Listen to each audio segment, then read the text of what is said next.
What's going on? What's going on? So this video gonna be about Dwyane Wiggins from Tony Toni Tone, and he's in hospice. That's the word that's going down. Very sad news. Where do I start with Dwyane Wiggins? If you're a fan of Tony Toni Tone, you obviously know whatever you want. Feels good anniversary. He was singer, songwriter, producer.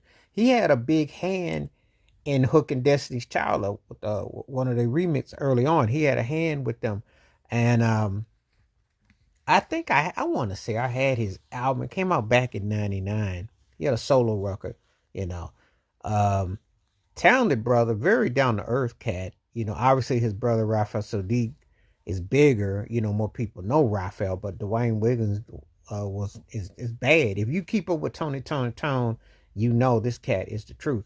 But to hearing the news that he's in hospice is pretty sad. It's pretty devastating. It's like, wow, because the cat is still relatively young.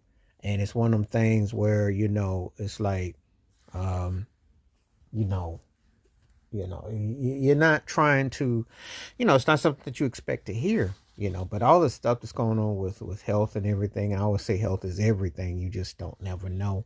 And it's been a while since, he's been outwardly. So just, sending thoughts and prayers to the family. And, Tony Tone is one of my favorite last of the R&B bands, last of the black bands, if you want to get technical. You know what the industry done did.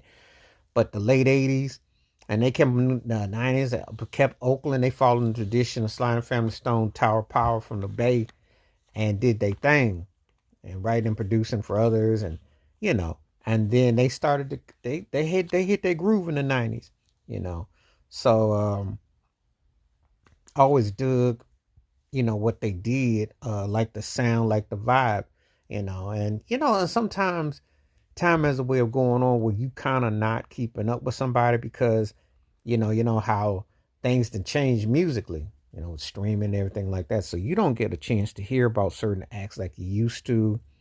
They don't get as pushed as they once did. So coming back upon this in this light, it's like, wow, this is pretty heavy. And it came to me in the feeder. I got word of it, and it was pretty sad to hear, you know because he's always been like a very grounded cat, and it's just like one of those things that you just don't want to ever hear in people that and just thinking about listening to those records, vibing on those grooves, just on those things that it's pretty hard to digest. So thoughts and prayers are with the family, and want to let everybody know thinking about